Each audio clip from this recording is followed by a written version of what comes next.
Interest rates have been kind of the bane of our existence Yeah. for the last year and a half, 2 years. Really, inflation has been the bane of our Remember we were existence. talking about how the deal is the debt, and we were just talking about how much we love low interest rates. It's been a little while since we talked about that. It's been a minute since Rich Ritchie came on here and talked about the deal being the debt. Afterwards, hedging against inflation became the deal. And now the Fed has been continually rising interest rates for a long, elongated period of time. We've seen this in other moments in history. So we know what the pattern is going to be. And right now we find ourselves in an interesting part of this pattern. And it's that interest rates have dropped, even though the Fed has not dropped the Fed's funds rate, GC. So before we go into what this means for investors and how to think about this from a not your average lens, you want to tell us what is going on with interest rates? Yeah, absolutely. So I ran some of the stats here. According to Freddie Mac, 30-year interest rates on 30-year mortgages were 7.79% in October. And that was the high for 2023. So in a year of really high interest rates, getting close to 8% interest rates for a 30-year fixed rate mortgage, that was a lot for the real estate market. But now as we stand here, they're a little bit over 7%. So they've dropped 3/4 of a point in the course of the last few weeks. What's really interesting, though, is that many people say, well, the Fed controls interest rates for mortgages, but that's not really what happens, because the Fed funds rate, which is what the Fed controls, has stayed flat. But you've had long-term mortgage rates come down. So many people don't understand why that happens. And so we can kind of dive into that here.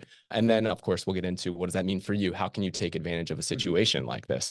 But what's going on? Why are our long-term interest rates dropping almost 3/4 of a point when the Fed funds rate hasn't changed?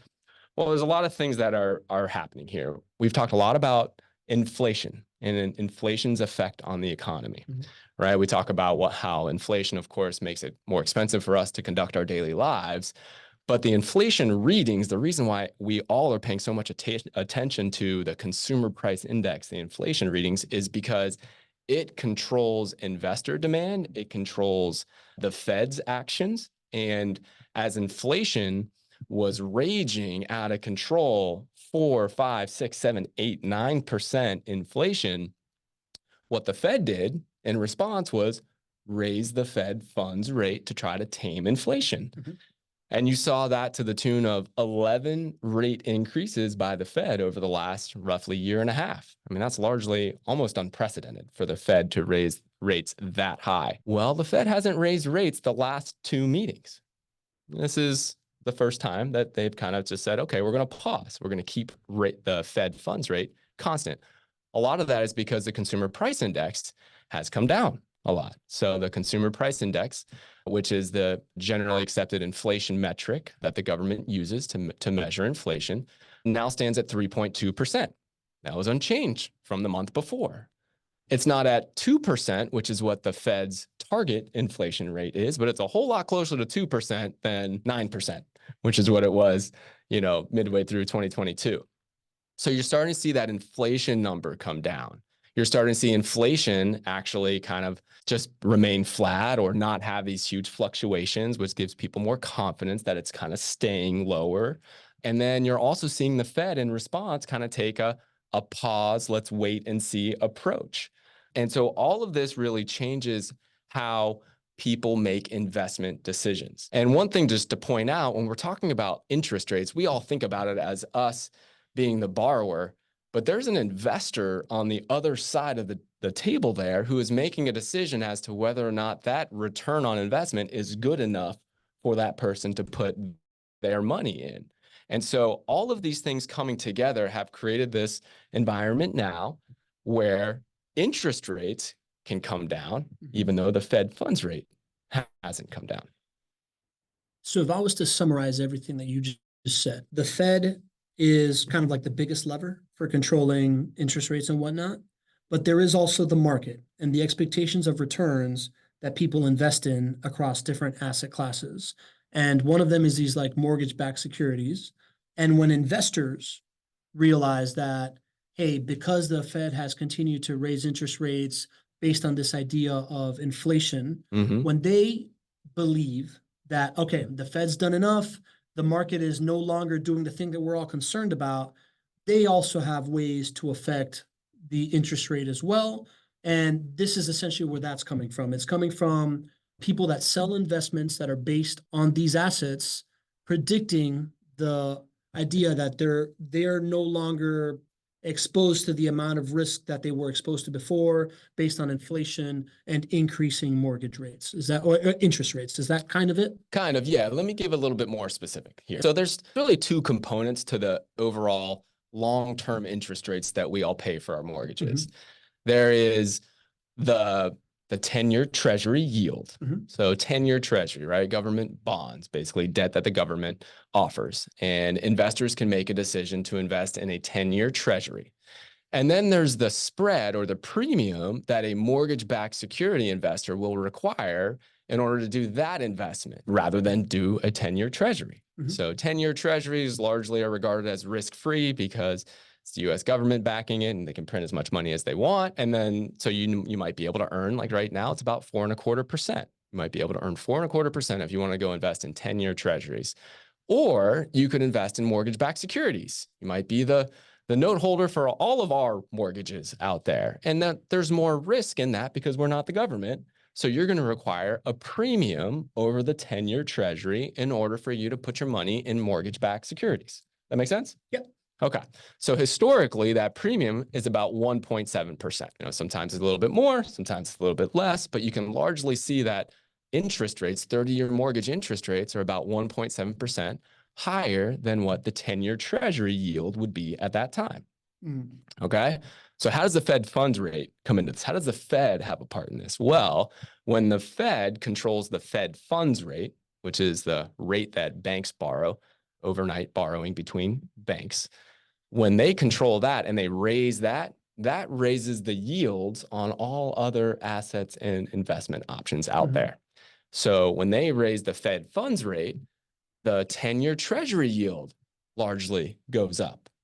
And when that goes up, a component of our overall interest rates go up as well. So generally speaking, when the Fed raises rates, it generally has an effect like it raises our overall interest rates. But not every time. It's an indirect relationship because the other component is this investor demand. And that 1.7% spread over time doesn't have to be 1.7%. Lately, it has been a lot larger than 1.7%, right? Investors have said, well, I didn't want to invest in mortgage-backed securities for a number of reasons, which we can go into. And so that spread was wider in the past. Well, what we've seen over the last month is that spread, that investor demand for mortgage-backed securities has come down. And because that spread has come down, even though the Fed funds rate is the same, that spread has come down. So our overall interest rates on the mortgages we pay have come down to the tune of about 0.75% over the last month. Got it. So the change has been a difference monetary, numerically. The change has been a difference in about 0.75% in mortgage rates, right? And we're going to talk about how to think about that from an investor's mindset and what that means for you.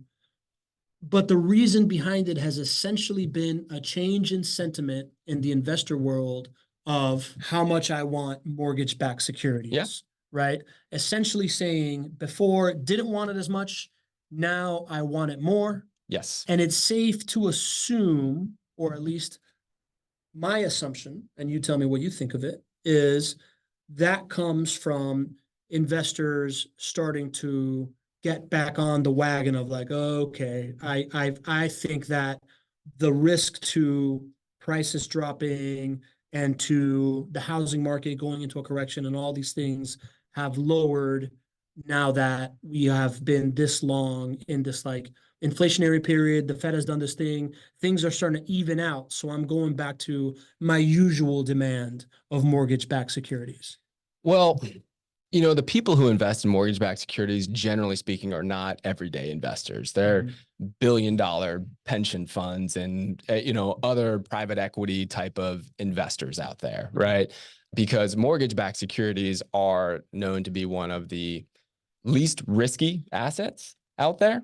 They only require a 1.7% spread premium over a risk-free asset, which is the 10-year Treasury. So I guess what I'm saying is that these types of investors are not, they're educated, they're savvy. They know that home prices going down does not happen very often. It's very infrequent that housing prices would go down. So they're educated more than what I would call everyday investors. Okay. When they look to see, should I put a whole bunch of my clients' money in mortgage-backed securities? They're looking to see, okay, well, when I go and I have my clients' money invest in mortgage-backed securities, I know that that's going to be locked up for a long period of time. Generally speaking, people stay in their mortgages and in their homes somewhere around 7 to 10 years. So if you're advising your client to invest in mortgage-backed securities, you better make sure that you're getting a great return on that investment for them. And it's probably going to be locked up for 7 years or 10 years, until somebody refinances or sells the home. Well, what's been happening for the last year, 2 years in the overall marketplace is we've seen the Fed raise interest rates over and over and over and over again. And so if you're seeing that the Fed is raising interest rates over and over and over again, and you're seeing inflation largely be, not able to be tamed, the narrative there is that rates are probably going to go higher. Yep. So you, as somebody who's advising your mortgage-backed securities clients, you could say, well, listen, we could wait 6 months, and instead of getting a 6.5% return on our investment, 6.5% interest rate, we might be able to get 7%. We might be able to get 7.5%. But what we've seen lately, again, going back to inflation quelling and being stable, largely stable for the last 2 meetings, and you're seeing the Fed be largely stable. They haven't changed the Fed funds rate. The narrative now is switching to, have we reached the peak of the Fed funds rate increases? When are we going to start to see the Fed lower rates? And so now all of these folks that control a lot of money in mortgage-backed securities are saying, hey, client, guess what? This is a good time to lock in your returns, because this is probably the highest return that we're going to be able to get on mortgage-backed securities, because we actually see rates potentially going down in the future. And then if you waited 6 months from now, you might not be able to get a 7% return. It might be 6.5% or 6% or something like that. So that's really what's guiding their decision. It's not worrying about a housing crash, because people know that doesn't happen very often. It was an anomaly when it happened during the Great Recession. They're more thinking about, how can I lock in the best returns for a long period of time for their clients?